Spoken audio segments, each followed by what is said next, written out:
That's it, man. Game over, man. It's game over. No tears, please. It's a waste of good suffering. Fairly learned here.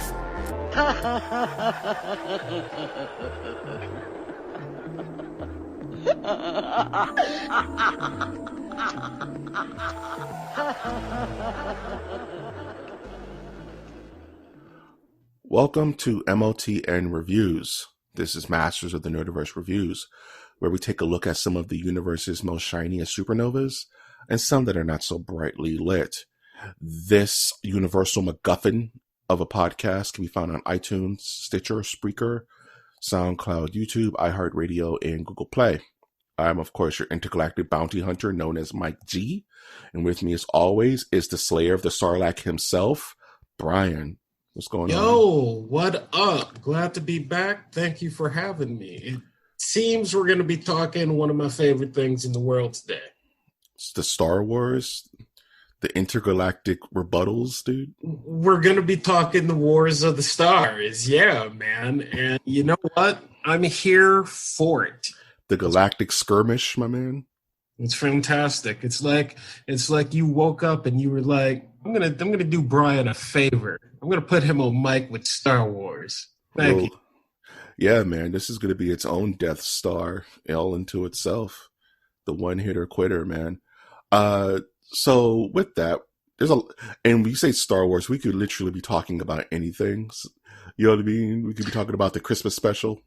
Oh, absolutely. The Christmas special is open season, man. Love it. You know. By the way, did they get that on Disney Plus? I haven't checked. Probably. I know there was debate about putting it on Disney Plus. Oh, that's all I know. I don't really know the scuttlebutt. But I was cruising around Disney Plus, getting ready for the review. And not being a big Disney guy, Disney Plus, not my thing. Well, we're waiting on the new stuff, man. You can only watch Aladdin so many times. I guess Mandalorian, I kind of forget about that, even though that's back in the shadows there, but it's absolutely worth watching. Well, yeah, 100%. I think, not to get too far off topic, I think, given the troubles, Disney probably had some other plans in regards to available content, but, here we are. Fair enough. Speaking of the roads of hell being paved with good intentions, we're talking about when did this come out? 2019? 2019, December. Talking about, Directed by J.J. Abrams. Star Wars Episode 9. Rise-of-the-Skywalker, man. Yeah, man. A little J.J. Abrams back. Star Wars, Rise of the Skywalker. The last chapter. The last chapter of the Skywalker saga. Saga, dude. Oh, my goodness. Stoked. We did a podcast for The Last Jedi many, many moons ago with my big bro, Darren. And the sound quality wasn't that great, but we had a very good discussion about what the questions that movie opened up, the possibilities it left in the minds of the fandom and the backlash that it created. And in retrospect, after watching this movie now multiple times, it kind of feels like those questions that anticipation kind of fell on deaf ears, Before we get really started, I will preface this with saying that I'm going to try my best to make this a fair review. I don't want it to be too negative. I don't want it to be too positive. I want to rate this movie on its own merit, though it's so easy to go to the dark side of the Force with this one, in my opinion. Brian, what's your general history with this movie? My general history with this movie is this is my third watch, and a little bit of background. I have 4 watches into The Force Awakens, 3 watches into The Last Jedi, and now I'm 3 watches into Rise of Skywalker. And my background is fairly simple. I was stoked for this movie. I'm stoked to talk about this movie. And my initial watch of this movie is not nearly as enthusiastic as I am right now. Yeah. Yeah. So I want to say that my background with this movie has been swayed by Corona flavored colored glasses. This movie now isn't necessarily as bad as it was then, since we are so grateful for just everything. And I just want to put that out there because for me, it does come into play a little bit. Because, you know, I haven't been to a movie in a very long time. Actually, this was the last movie I saw in a movie theater, now that I think about it. No, your response and general reaction to this film has been adjusted just for the overall, reflection of life in and to itself. Like the idea that every day is precious kind of enhances this movie. I'm going to say that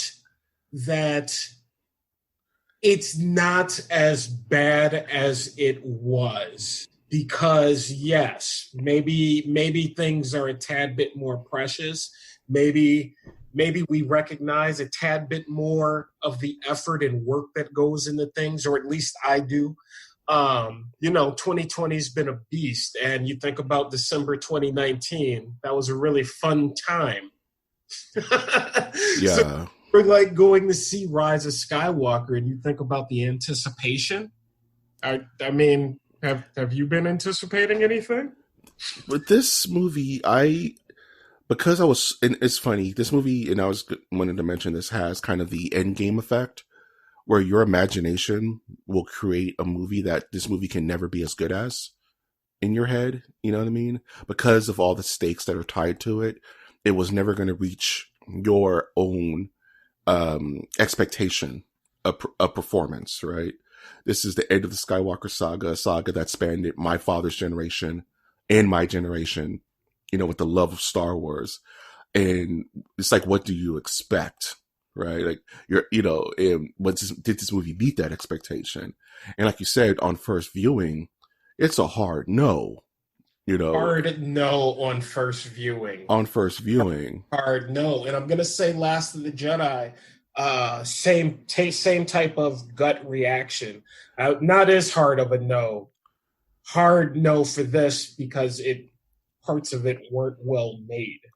But hard no based on what I had seen versus expectations. And that's the thing, is that's kind of my general feeling going into this movie, is that I didn't see it in the theaters because I understood kind of what I saw. I heard the hoofbeats, down the road, and I wanted to really come at it with unjaded eyes. Because when this movie was launched, it was already in controversy. People were that the script leaked for this movie, and people already were giving it negative connotations, and it was adjusting many of the atmosphere going into this movie. You know what I mean? It wasn't. I actually can't tell you about that going forward because after The Last Jedi, I cut myself off. That was like Luke. I'm like, oh no, I'm just gonna be done with the Force until my eyes lay footage on it. So I didn't even know the script leaked. Yeah, there's a lot of crazy stuff going on with this movie before it came out, and the present, and kind of leading into the preparation and the anticipation for this movie. It felt very deaf. You know what I mean? It felt heavy-handed. And when we go into more of the plot points, I'll discuss one of the most disgusting marketing advertisements I've seen since, naming your baby Turok and we'll give you free Turok games forever. This movie into itself, when it first launched, I had zero expectation. I had zero expectation for once I start hearing things, you know what I mean? And being in the business that we are in as pop culture podcasters, you kind of have to keep your ear to the ground with this stuff, right? So it's non-escapable, and I was just kind of like, I'm just going to wait. I want to wait until I didn't actually watch this until it debuted on Disney Plus. I waited that whole time. Middle of January. I was not a day one watcher, and I was not in a rush to see it. Like, Mm-hmm. I was like, I'm just gonna see it when I see it. And I went to see it with a good friend of mine, and I walked out.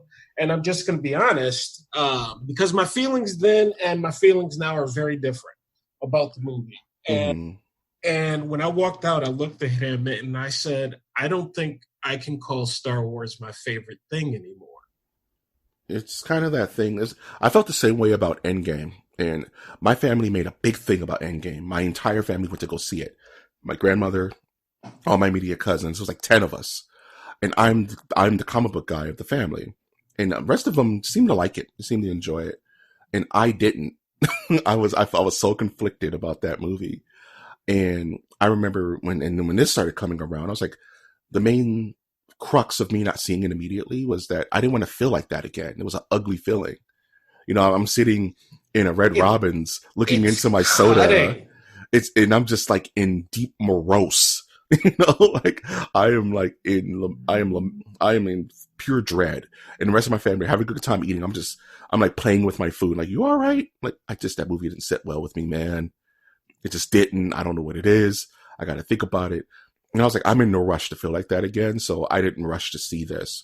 But upon first viewing, like you said, it's not hard. It wasn't as bad as some of the fanboys who make it seem, but I get it. You know what I mean? I mean, and just gonna get into it. Like walking out, there were so many potholes, so many plot holes that, yeah, you can read the book or the comic. Yeah, that's fantastic. Mm-hmm. Film, and it's a 2-hour, 20-minute film, and you didn't explain that at all. Or at least if you did, it's a very, very poor job of explaining, oh, the Emperor's back. Like, I'm sorry. Oh, you didn't. Upon my third viewing, I'm still rolling my eyes at how they just presented it. And it's, okay. That's a good opening to my first talking point. So you didn't attend the Star Wars X Fortnite event, which released the recording of Palpatine announcing his return to the galaxy? No. Did you know that that's how they did that? No, that's not how I knew. No, absolutely not. But now that you mention it, in my head, I had always remember hearing I remember looking at my buddy and going, yeah, there was a radio, and I remember hearing the voice, or them saying, or the Emperor's voice, and people saying, oh, the Emperor's back, and it just pissed me off. But 3 viewings, I didn't see that in the movie, so I'm like, oh, I just must have imagined that. So I'm actually feeling validated now. Yeah, you didn't miss anything. It's because if you weren't in attendance to the Fortnite event, you wouldn't have known that the dead speak. And Palpatine came back via this very, at the time, very popular video game. That's how they decided to bring back the pivotal character of Star Wars lore. It's that way. And that was the marketing the technique that I mentioned earlier that was just disgusting to me. No wonder I was confused when you said that, because I didn't know what you were talking about. Yeah. And, even now, I'm glad we're doing this podcast so far away, because I was emotional. I was heated. Fine, call me a fanboy, whatever. It was my favorite thing ever. And, they didn't ruin it once. They ruined it 1.5 times. No. I'm not, like I said, it was rough. Like I said, there are positives to this film. Oh, yeah. Yeah. And I want to go, and, going through this film, and I have my big old fat notes, and there are a couple of things that stood out to me in regards to the positives of this film. And we'll of course go into the negatives, but I would like to take a second to really go into what you liked about the movie, like what parts made you geek out or what parts made you feel nostalgic. You know what I mean?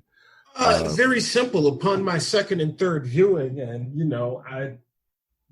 upon second and third viewing, there are intricacies in the acting that you don't necessarily pick up on screen, and it's fan freaking fantastic. There are, well, especially when you're being emotional about what you're seeing on the screen. But I want to throw out some props to Daisy Ridley. Like, fantastic acting job. And I've never been a big Adam Driver, Kylo Ren guy. Like, the entire thing has just always been not right for me. His acting, the character, they never meshed well. They didn't really necessarily mesh well in this either, but there were some inflection points in his acting, in his facial expressions, that really took the story to the nth level. And what I mean by that is, like, when they're sitting on after their lightsaber battle in the awesome epic water, and they're sitting there, and she's like, she saves him. You're watching that the first time, that doesn't make sense. You're like, what the F is going on? Why? And then she says something, I did want to take your hand, but I wanted to take Ben's hand.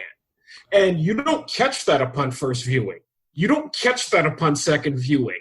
You just don't catch it. Like, the facial expression they both have, and you're like, oh, so now that makes the entire third act start to make a tad bit more sense. And I have to fault JJ with this because it's a big moment. You gave it a sentence or two and set up the third act of your movie off of this sentence or two that was like a snapshot after this amazing battle. It was very confusing upon second watch. Love it. I'm on the opposite side of the spectrum where I've always felt that Adam Driver's been carrying this movie, this whole sequel trilogy on his back the entire time. Like, they don't give him a lot to work with, but like you said, he has certain facial tics and certain acting kind of body language. He's a good actor. He's the best actor in the movie. You know what I mean? He's, and like, he doesn't have a lot to work with, but I find the character of Kylo Ren / Ben Skywalker far more interesting than Daisy Ridley's Rey. I can't stand Rey as a character. You see, I'm opposite. I love Rey as a character, and I love what Daisy Ridley does with her. And even upon second, third viewing, the ending, I'm not going to spoil the very ending if you haven't watched it, but the ending, like, my problem, still really dumb, but whatever. See, her when you think about her journey from The Force Awakens to now, it's like, man, she's a pretty good job. But she has no journey. That's the problem with this character for me, is that she is a Star Wars protagonist without conflict.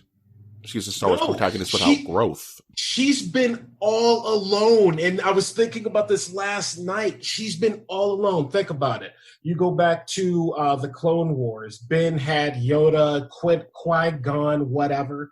Freaking Anakin had Obi-Wan. Luke had freaking Ben. Everyone had one. She was left with literally a broken Luke. She was left with a broken Luke and Kylo Ren effing with her head. And it's like, oh no, she's had to do this by herself. And this is a section from the third watch where I'm like, oh, you know what? This is starting to come along. It's starting to make some sense. No, I don't agree with that. Who helped her? In the first film, mm-hmm. Rey is aided by both Finn and I forget his Jedi. name. As a Jedi. As a Jedi. Journey as a Jedi. Her journey began with the little old alien on that one planet where she was given Luke's lightsaber, and she got whispers from the Force. That's how it all began. It started with the whisper. Okay. And she had no training, which is hence The Last Jedi, which she had training from Luke Skywalker. That's a broken Luke Skywalker. The dude was broken. He broke his connection to the Force. That's not like, dude, if you get a broken manager, someone who's been a manager of people and they are now broken, and now they manage you, and it's not the same shell of a person. Would you agree or disagree? I would disagree because she's still getting training, and it wasn't complete training because she completed her training with Leia. Completed her training with Leia, but Leia's journey on screen isn't that of any substance. It's not. That's a problem. As a Jedi. That's part of my problem with the character. She was left to do that on her own, as my feeling. But how is she as efficient Jedi as these others, even more so efficient, without any of the training or the work? I missed the beginning. I missed the beginning of what you said. So how is Rey, who's apparently the most talented and most, I would say, force efficient Jedi ever, even on par with these other highly trained Jedi in the form of Anakin and Luke, even more powerful and even more apt than they are? No, this is exactly my point. First off, I'm going to disagree with you as the most powerful. That's going to be Anakin. That was told in the story. She was shooting force lightning and taking down skies. Hold on. Really? Hold on. She's Palpatine's blood. She had his force powers. That's where the lightning comes from. That's where the pull to the dark side comes from. She mastered levitation. Now, in answer she to mastered question, force healing. She mastered beast trick. Listen. Hear me out. This is my point. Upon third viewing, when you think about it, be with me. Be with me. Her journey was all about having a thousand generation of Jedi living within her now. Okay. That was the journey. It was repeated over and over and over. Palpatine's power mixed with that. Look, man, I'm with you. I walked out saying the thing can't be my favorite thing. You know me. You've heard me complain about this movie. I can hardly believe it. But upon this viewing, I'm going, no, some of this is starting to actually make a little sense. And, I'm going to fault JJ because one of the complaints is that the movie moves at a clip, bro. Well, yeah, that's part of one of the issues. But to stay on topic with Rey, until you were about to just flat out move on, is that the character gets everything without the education or sacrifice of anything. You know what I'm saying? She's alone. There's no that doesn't matter.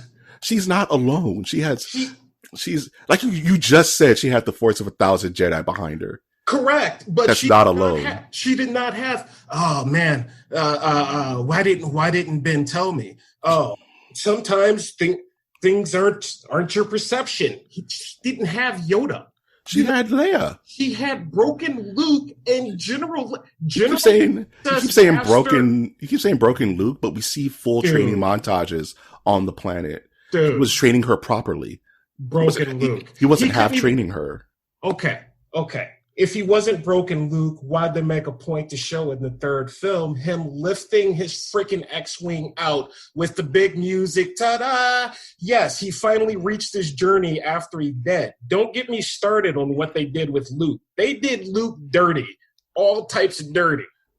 The one thing about this movie, and yes, this would be a good segue, is that the movie completely removes, as it builds stakes, it removes stakes at the same time. Every single stake in this film is walked back.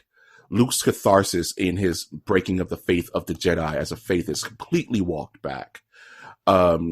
Rey's consequence of accidentally killing Chewie is walked back. C-3PO's mind wipe and sacrifice for the betterment of the Republic and for the Rebels Alliance is walked back. Even Ben's ascension to a Jedi status is met with death and non-growth. Like, there's no stake to any of it because the film constantly doesn't want you to feel any kind of attachment to failure. In every single Jedi, in every single Star Wars up to this trilogy, the protagonist has faced failure. Anakin, we can talk all day about his list of failures. Luke, in Empire, he didn't heed Yoda's warning, and he went to fight Vader, lost his Cloud City. He that was his failure. They gave Rey an opportunity to have a growth point failure, which I thought was interesting. You lost control, you killed Chewie. Okay, that's something you can grow on and embolden yourself to be better. But then you walk it back, and like half an hour later, no, Chewie's fine. Not even. And I was looking for that because I've missed it each time I've watched it. And I'm like, where do they explain this? And then they explain it like 2 scenes later. That's what I'm saying. It's like, I can't back Rey because Rey is exactly what The Last Jedi was fighting against, is that, your lineage shouldn't supersede, you know what I mean, the balance of the Force. She is completely out of balance Force-wise. You know what I mean? Yes, and she's had no one there to like discuss that with her either. And don't give me this Carrie Fisher nonsense, bro. It's the truth, man. You're showing me 1 or 2 scenes and telling me that she's a Jedi Master. Like you said, this movie moves at a clip. There's no time. And this is what I'm saying. If J.J. Abrams would have had Last Jedi to himself, I'm sure Leia would have been all through that movie. If Leia had survived, she would have been all through the movie. I'm just saying, I'm not disagreeing with you about some of the merits of the movie. He calls her master. Dude, and I wrote it down. Look, I wrote it down. Dude. My first note I made was, hold on. Shit, I lost it. The first note I made was General, Master, and Princess. That's a lot of responsibility, bro. Leia's bomb, dude. Leia was a secret. Leia was a pocket Jedi. We had no idea. She didn't mention Master last. She wasn't her master. She wasn't her master at that point. Oh God, no! But she floated out of oxygen. Don't get me started. Yeah, she was a pocket Jedi master. We never knew. All I'm doing is like, we didn't know. I'm telling you that some of what doesn't make sense upon the first viewing, and like I said at the beginning, intricacies. I can't say this word. That's okay. Intricacies of this movie start to stand out, which makes me start to appreciate it a tad bit more than I had. Because at first I was just angry. Angry, man. And now, no. I'm actually almost excited. I'm actually looking forward to going through and watching the entire I agree with you that this movie has insane attention to detail. It's all packed in. But the problem with that is that it's one slice of pizza. It's not a full pizza for you to work through. It's one slice of pizza with every single topping in the building slapped on top of it. That's JJ's fault. And that is a fault. That's a fault. That's a pacing issue. Yeah, that's an issue with pacing. And that's something like, okay, that's a cool moment where Chewie got his medal. It happens 0.5% of the time. Oh, Poe has a girlfriend that's actually some cool bounty hunter. We see her for 10 seconds of the movie. Also, still not a big Poe guy. Like Poe's okay. Oscar Isaac. Like again, I'm like, Poe's okay. Whatever, man. He's fine. They have nothing to do. Finn has nothing to do in this movie. Nothing to do. Pointless. I mean, I again, there are flaws. Don't get me started on Finn, dude. Like, I just turned around and I see this badass scene when she slices his lightsaber or his spacecraft, and I'm going, that is pretty damn awesome. I want to give shout outs to Finn as a character for getting the biggest shaft in movie history. Like, this guy went from cover of the poster holding a lightsaber to he went from Vegeta to Piccolo. He went from Vegeta to like Krillin in 2 seconds. It's all because of marketing. They could not have a lead African American Jedi. Couldn't happen. Too many markets didn't like it. So they sandbagged this character to the point where the actor himself felt a certain way about it. And it's apparent throughout all these movies. In The Last Jedi, we had no inkling that he was force sensitive. But in this one, he has a feeling. But we had an inkling in The Force Awakens. Yeah, because It's 100%. You know, It's but just let's that Ryan Johnson threw it away. He didn't. He didn't want it. And I find myself wondering, and I can't help but find myself wondering, man, I wonder what would have happened had JJ had that second movie. I wonder where we would all be right now. Or Ryan Johnson had 1 and 3. Whatever. Your story. I don't care how it goes. But one vision. Or this movie had a consistent director with a consistent vision. Correct. Maybe that would have made the movie better. Maybe. Much better. Because they're disjointed at best. And the pacing's all off. And I love JJ. Probably my favorite director. One thing right now. But, it's a bit of a hot mess. But there are some really, there's a lot of good stuff. There's a lot of good stuff. Like one thing I really loved, and I kind of alluded to it earlier, was that there's a lot of love to Knights of the Old Republic in this movie. A lot of the powers that Rey and Palpatine utilize are abilities in those games. Like I mentioned earlier, Rey just learns force healing. Never seen before on screen. Okay, great. Rey learns Beast Trick, where she communicates with that creature to kind of lull it to a place of complacency where she can heal it. I don't have as much of a problem with that one, man. Like I like it. It's a positive to me. Okay. All right. It's a positive to me. Palpatine uses Death Field at the end of the movie to sap their energy. Death Siphon. These are all abilities from KOTOR. I'm like, okay, we're getting some they're using quote unquote non-canon lore to bring into the fold. And I'm like, okay, these are Jedi powers. She levitates. She literally could fly if she really wanted to. She could. Apparently. And that's kind of, and is it that potent Palpatine DNA that's fueling? She's just a Force beast, through this whole time, apparently, Luke was super strong in the Force for being just a freaking farm kid. The dude could fly a freaking X-Wing into the damn Death Star and take a shot without a freaking computer and be like, use the Force, Luke. I'll take a breath and shoot it. Oh, it went in and the entire thing blew up. I'm a hero. To me, the difference with Luke and Rey is that a lot of his Force abilities were passive, right? Like, I think that Luke had some of that Force precognition, which is how he could do all that, right? Right. But Rey's abilities were like, you kind of have to know how to do that.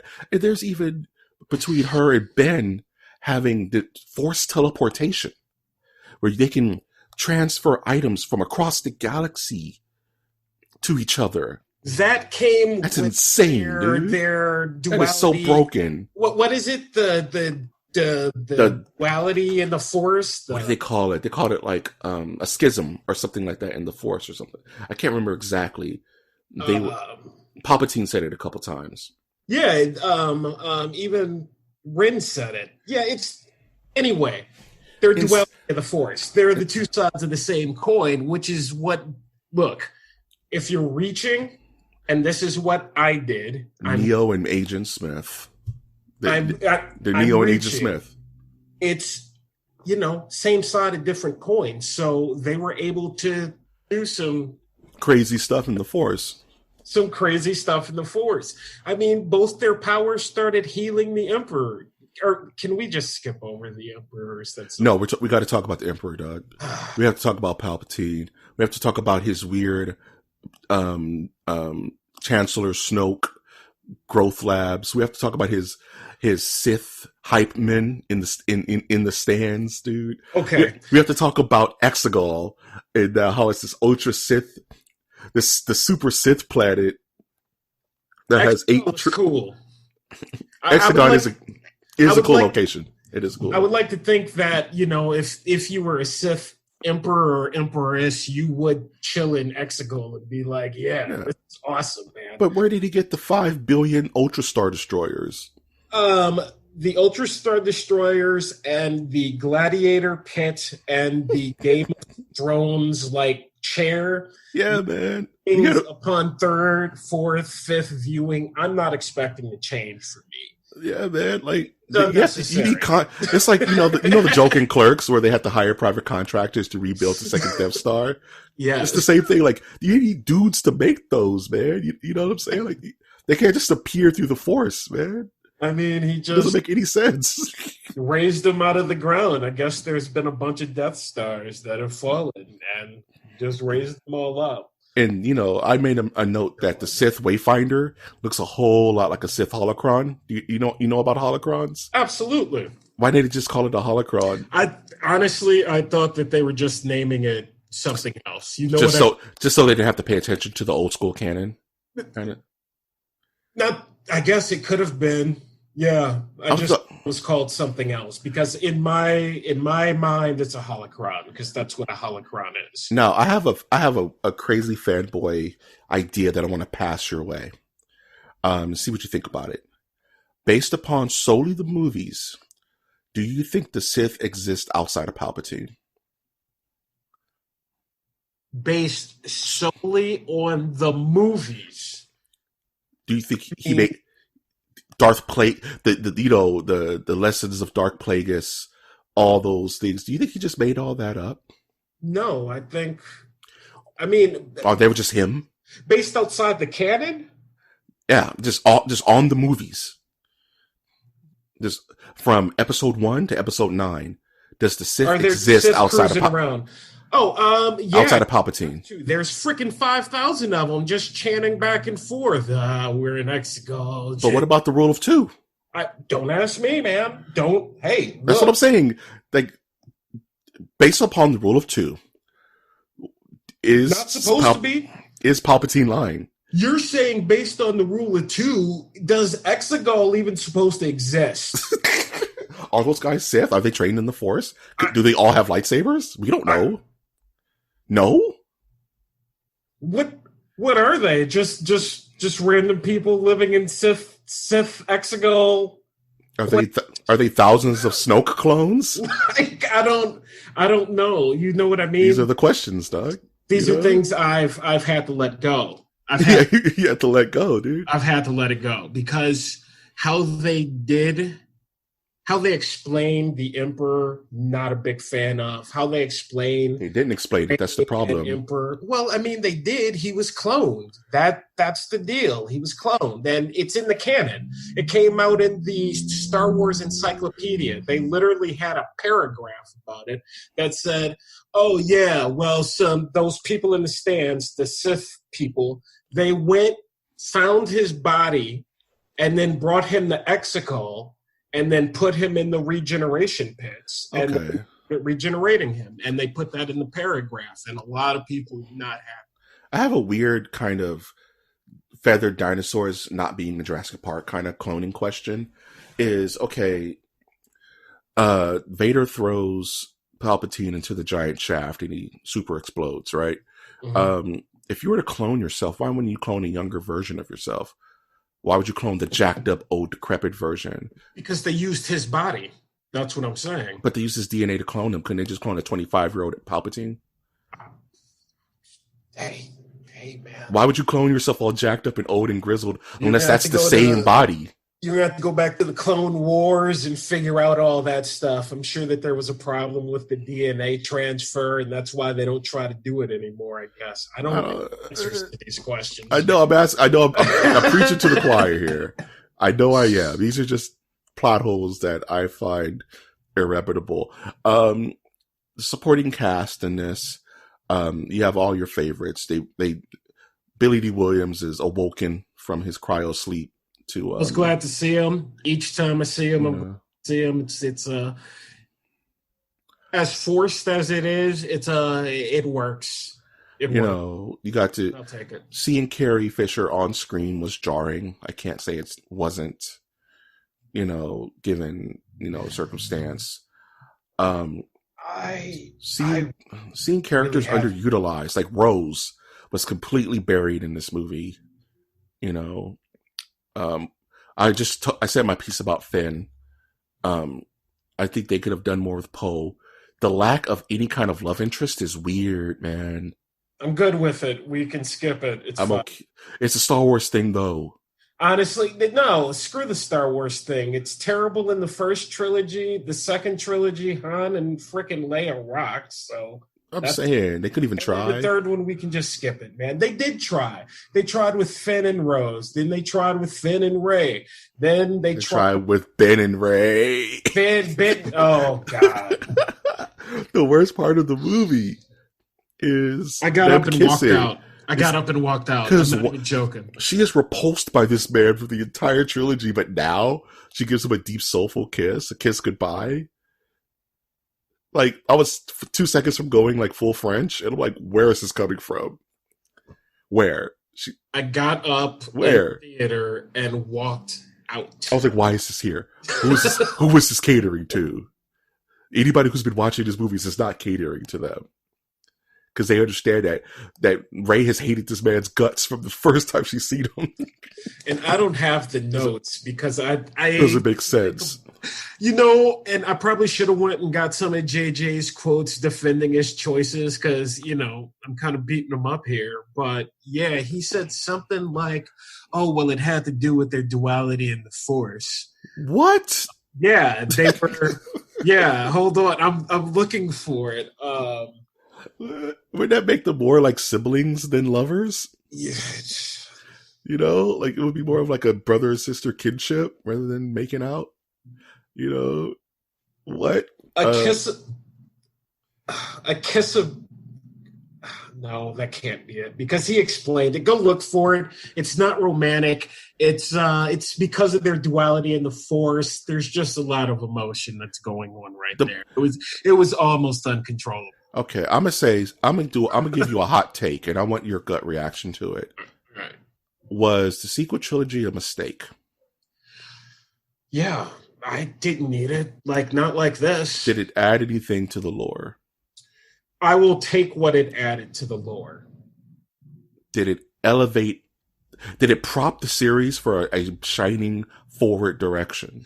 Well, in that instance, I have to talk about the end, and I guess I will talk about the end since we've spoiled some already. Look, that's fine. Yeah. Here's the deal, man. So the Skywalker saga's over, right? Over. It's over. We're done with the Skywalker. That's what they said. I'm not. This is what they said. So at the end of the movie, a random person comes along, asks what your name is. She says Skywalker. Yep. And then shows her with her own new badass gold lightsaber. Yep. But isn't it over? It's over. The bloodline is over, officially over, right? Which was a tainted bloodline to begin with. But you know, they can't call her Sky. Like, yeah, they can. She's Rey Skywalker, dude. But then the Skywalker trilogy isn't over.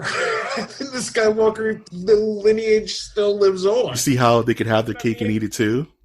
No. You see how they could have their cake and eat it too? That left me feeling, but you guys were hard stop. No, this is the end of this story. This movie put this franchise in such a position that their only way forward is backwards.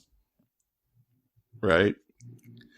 We're not seeing episode 10 for like a generation. Yeah, no, they're going 3,000 years in the past to what the High Council. No, what is it? I think it's the High Council or something like that. The new era of the new era of Star Wars is going to be all in the past. It's I think it's the High Council. I may be wrong though. You know what? Project Luminous. It's the High whatever. There's pictures of it out there. The High Republic. The High Republic. Thank you. So they're going like 3,200 years before the prequels. Yep. Which is not as far back as the Old Republic, but still, there's enough room to see a young Yoda, I guess. And then I guess you bring back, Rey in another generation. And then the Skywalkers are back. I'm still going to have feelings about this when I'm 7. Rey is going to be a part of this whatever new Jedi Council. They're going to literally make a Skywalker ranch full of Jedi that she's going to train. And you're going to have a new protagonist. And she's going to be the old, wise Jedi Master. But I thought this was the end. All right, fine. Whatever. It's the end of the Jedi saga, but they're going to start a new saga with some other gifted Jedi. When we talk about Star Wars as a whole, here's what I'll tell you. Star Wars, I'm still going to call it my favorite thing because, frankly, I don't have anything else to take besides tacos. Tacos are my favorite thing, but Star Wars would be right up there with it. So, in a capsule after this movie, this came out at the same time Mandalorian came out, and I could have just as well done without this and been happy with Mandalorian. Yeah. Everything that they've talked about kind of moving forward, and I'm just going to call a spade being me, I have not really cared too much about, because this last trilogy for me was done with such slapstick execution that it doesn't leave me yearning. You remember when you wanted another Star Wars movie? Like before in the prequels hit, like Return of the Jedi, we would always talk, man, wouldn't it be cool this? Man, wouldn't it be cool that? Well, I don't think I have any of that left. Here, and you make a good point. And Star Wars is always, and I've always said, Star Wars is always best when it makes you miss it, right? I think Disney's biggest problem, our biggest misstep with Star Wars, the handling of Star Wars since it was acquired by Disney, is that they wanted to make it a annual event. Yeah. Star Wars is not best digested and as an annual event because it requires so much nostalgia to fuel it. You know what I mean? And honest to God, I was one of those people saying, no, it'll work, man. Remember when they were going to do 2 a year? And I was like, no, it'll work. That's fine. I was always saying no. Yeah. No, man. It's because it's not enough meat to the, and I hate to say this, it's not enough variety that they are willing to do within this universe to have that kind of platform. You know what I mean? Truth be told, the story that the prequel trilogy tells is the story that the original trilogy tells. It's a story that the sequel trilogies tells. It tells the exact same story, in a little bit different in every way. How many Death Stars did we get? How many chosen ones do we need? I mean, how many villain heel turns do we get? And Star Wars is best. It's been a decade since the last Star Wars. Everybody is hyped. What's it gonna be? Star Wars is best digested that way. You can have side things. You can have TV series, video games, comics, anything you want. But the films, the numbered trilogy is special because it was a cultural event when a new Star Wars came out. Episode 1 came out, the Earth exploded. It's been 30 years since the last Star Wars. The Force Awakens comes out. It's a cultural event. It's been 20 years since the last Star Wars, right?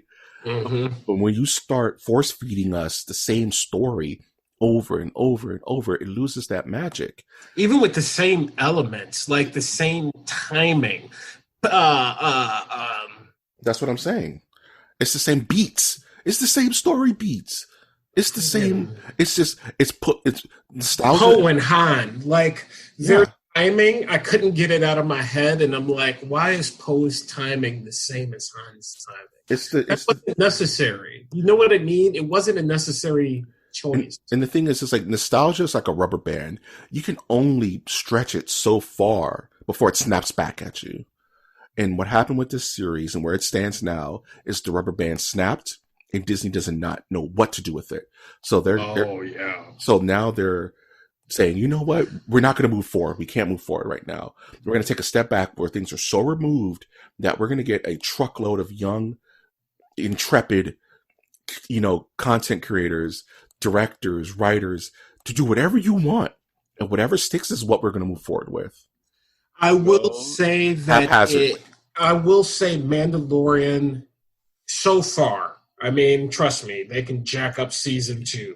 It's not hard to jack up a television series. Game of Thrones, anyone? Dexter, anyone? The list is long and mighty. At any rate, Mandalorian is probably the best, live action that they've put out since Yeah. Return of the Jedi. And that's just me calling a spade a spade. I laugh. I playfully call The Mandalorian I playfully say The Mandalorian's A New Hope for Star Wars. Pun completely intended, because it's different and it feels different and it feels grimy in episode. It feels Empire Strikes Back-y, if that makes sense. It feels authentic. It feels grounded. World feels authentic. It feels tangible, you know, and it's not the pacing, like, compared to Rise of Skywalker. Because I actually, when I saw this with my buddy, he had not seen Mandalorian, and he didn't know anything about Mandalorian. So I wound up watching Mandalorian through a second time with him and his family after seeing Rise of Skywalker. And he's like, dude, why is this just so much better than the movie? And I'm going, it's just more grounded. It's more real. Like, you feel it. Whereas the on screen, it was just popcorn. Yeah, and that's fun. Yeah. I mean, Last Jedi in a white room is fun. It's genetically engineered to be fun. There's a lot of fun moments. There's a lot of good action scenes. It's pretty. It's one of the prettiest movies that came out in 2019. When you have industrial lights and magic working it, of course, it's going to look great. But the meat and substance to it is almost insulting to the fan base. And I'm not going to say that the Star Wars fan base is the most logical and mild-tempered group. In fact, you're not. They are, in fact, the complete opposites. The ravenous wolves that will send death threats and attack and spit and claw at anyone. I will not. You know what I mean? And don't you do it either. No, anyway. Man, I'm not that guy, dog. You know, there's different degrees of devotion. But what I will say about the Rise of the Skywalker is much like the Endgame, it's put the series in a precarious position where there's no future. There's no hint of hope because they closed that door so definitively that there's nowhere for us to look toward. There's no Babe Ruth pointing towards the stands, right? You know, I honestly didn't know you felt that way about Endgame. Yeah, Endgame. That's interesting, man. Yeah. Like Endgame did Marvel the MCU so bad because it was so definitive that in people's brains it's over, right? Like it was so definitive. I will tell you, much like there's no hope for the future. From you know, all of the talk about Marvel, I'm like, yeah, I guess I don't really need any of that. Like, I'm good, no, and this is coming from good. I bleed Marvel comics. You know what I'm saying? But I will tell you that the way Endgame ended, I have no hope for the future of the MCU. I don't know because they're not giving us anything. They're not giving us any hope. Shang-Chi, you know, Doctor Strange 2, that'll be fun. Spider-Man 3, okay. But there's no clear divisive line to the future. There's no Thanos smiling back at the end of Avengers. You know, like, ooh, this is the end game. Right? No, there's nothing of that. But there has to be a beginning to something. You know what I mean? You can't always... There needs to be a definitive end, and then there needs to be something that starts anew. And with Star Wars and Marvel, I'm just saying that... There's nothing. I'm not sure that whatever is coming new is going to be something I necessarily have to have. And what's very parallel to Marvel and Star Wars, which is both companies at the time were not owned by Disney at the time, is they each had a quintessential breakout film. I'm Skywalker, I'm here to rescue you. That was the quintessential beginning. I Am Iron Man.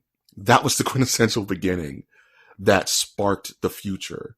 They have laid no kindling. There's no fire. There's no sticks to incite excitement for either franchise because of how definitive their endings were. You know, you can't stop the train, right? Like, yeah, you can't stop the train once it's going. No, everything you're saying is true. It's just a tad bit depressing when you look at it with that light, and I hadn't quite considered that. But it's definitive, and the High Republic going 200 years earlier, like what? is an indication of that divinity. Yeah. They don't know how to move forward. The Rise of the Skywalker puts them in a position where they are literally stymied on how to go forward. What do we do? The fans didn't like this. What do we do? We have to appeal to all audiences. What do? We got to go backwards and just make things up, whatever we want. Because building on top of this house of sand, it's going to make people just more mad, right? We're not going to see a numbered Star Wars for a very long time, probably 20 years. If you said Star Wars Episode 10 was coming out next year, I would be livid. I would go see it, but I would livid. I would be asking, what in the world do you plan on showing me? What are you doing? Like, I'll be livid. What in the world? Who came to you and said, I got a brilliant idea that's going what kind of crazy to upset people?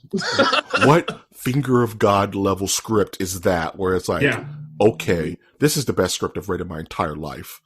And interesting thing about the Star Wars world, and it's an interesting media choice, especially in this day and age we live in, is that the High Republic is mostly going to be coming to us in comics, maybe books, video games, no movies, the start of the movies or television show.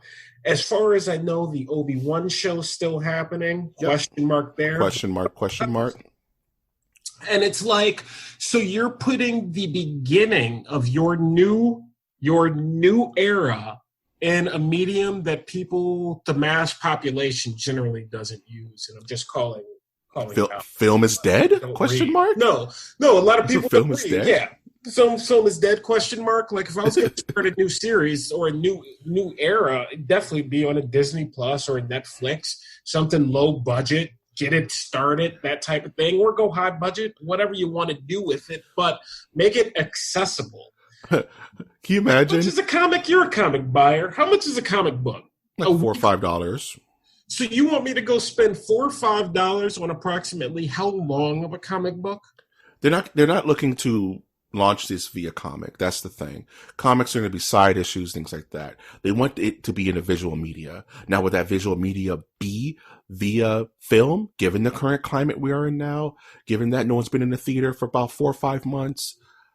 Would you be surprised to see Episode 10 not be a movie, but be a TV series on Disney Plus? Yes, I would. Episode 10, the TV series, will be in a theater. There are some things that aren't going to change. It's going to take people a while to adjust. Like drive-ins used to be a big thing back in the 50s, 60s. Not so much now. Now you're going to have people getting their cars outfitted with the best speakers so that they can watch the newest film out, which is kind of cool. It's kind of retro. Wish it wasn't because of a pandemic, but whatever. But, you tell me, who's been Star Wars favorite thing? Yeah, bro, Episode 10, it's going to be on Disney Plus launching next week. Crazy. I am not excited. Crazy, right? What? No. It's like, and that's my thing is that I'm okay with companies playing it close to the vest, right? Like, we want it to be a surprise. We're in the middle of a pandemic. We can't do the con circuit, but you're not giving us anything, guys. And as a consumer, and like Brian, as someone who's grew up with Star Wars, I went to go see all the special editions with my father. First day, Rama's Chinese Theater, front seat. I'm as big as a Star Wars mark you can think of. I have zero enthusiasm for this series going forward. And I'm saying that with no hyperbole. I do not care. If he pushes another level, I don't give a shit. It's going to take something. It's going to literally take something galactic for me to be like, oh yeah, I'm back in. Them being able to and I have no idea what that would be. Them being able to push off the con, I think, was a help to them. Not to have Star Wars Celebration this year and not have the pressure of having to produce something out there.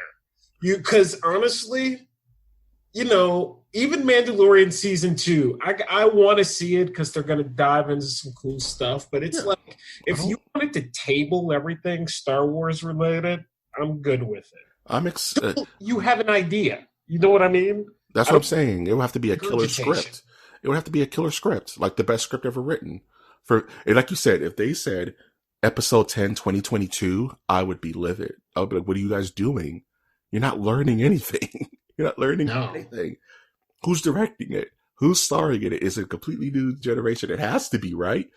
Because you've bookshelved like 40 years of content. You bookshelved it. There's nothing else to say. The Skywars trilogy, the Skywalker saga is done with Rise of Skywalker. Well, she's a Skywalker though, and she has a gold lightsaber, and I'm assuming she's not gonna not go on any more adventures. No one has ever really gone. That's what I'm saying. They're trying to have their cake and eat it too. Is that fair to the? Is that fair? Like, there's nothing more definitive than Endgame. That's more. The Endgame is even more definitive than the Rise of the Skywalker. Rise of Skywalker, not definitive, not for me, and that's my issue with it.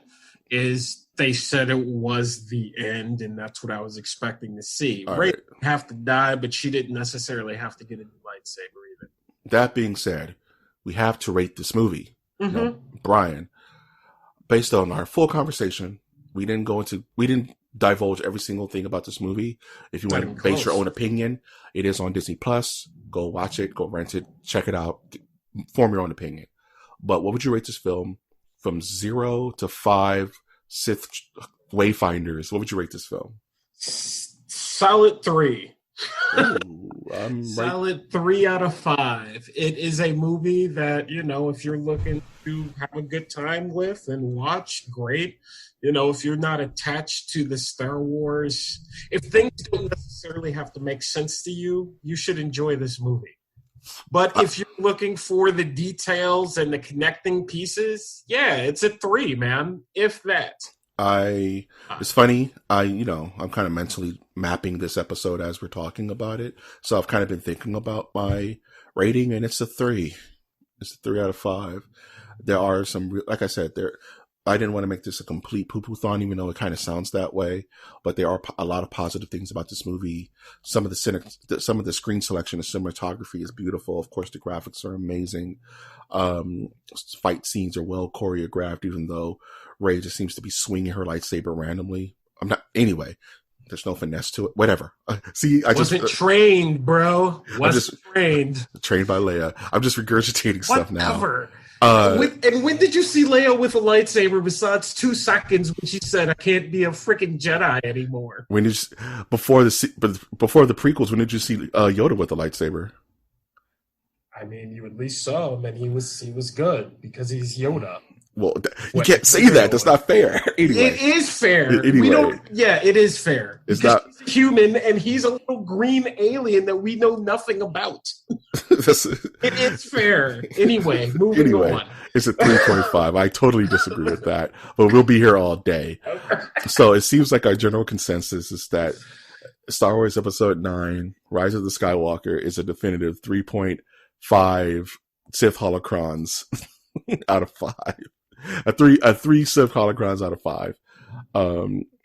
Man, this movie, I'm so happy I don't have to talk about Star Wars for a little while. Is that a bad thing? Yeah, no, there will be no. I mean, we can talk about Mandalorian, but that's season 2 when that comes out eventually, right? Yeah, that about covers it. Where can we find you, man? You can find me over at Brian J. Wash on Twitter and Wash's Shop on eBay and Brian Washington on YouTube. How about that, huh? How about that? My man is exploring alternate means that some would deem unnatural. If you like this content, unnatural. Some of it upon third viewing, I was like, it's good to see him. Anyway. No, I feel it. If you like this content and want to support it monetarily, you can always do so via our Patreon, which is patreon.com/MOTN. And if you would like to support us non-monetarily, you can always like our content, subscribe to our channels, and comment on our posts because feedback is important. How do we do? Do you agree with us on our collective thoughts on this film? Do we know what we're talking about? Yes, no, maybe so. Love to hear your feedback. So please give us a hello on our Twitter, which is at mnerdiverse, where we'll be posting this. And I'm kind of in a Star Warsy mood, so I'm going to post who was the best Jedi for this episode overall. Of all time? Of all time. Best Jedi all time. And I have my favorite Jedi of all time, and I think I'll let that be the last talking point. Favorite or best? The best. Because the best there's two different questions. There's two different. Okay, let's say the best Jedi, the one Jedi who represents what it means to be a Jedi in its purest form. Who was the best Jedi? And I'll let that be our last talking point before we close this bad boy out. All right. Who do you think? That's good. I'm gonna vote, man. You're gonna vote. I love it. Yeah, okay, go to the votes. Go to the votes. We'll have this discussion possibly in a future episode. With that, I'd like to thank you, Brian, for joining me on this galactic adventure. Thank you for having me. Always good to talk Star Wars. Yes, indeedy. I've, of course, been your host, Mike G. And I will always ask you to look towards the skies. Look towards the skis.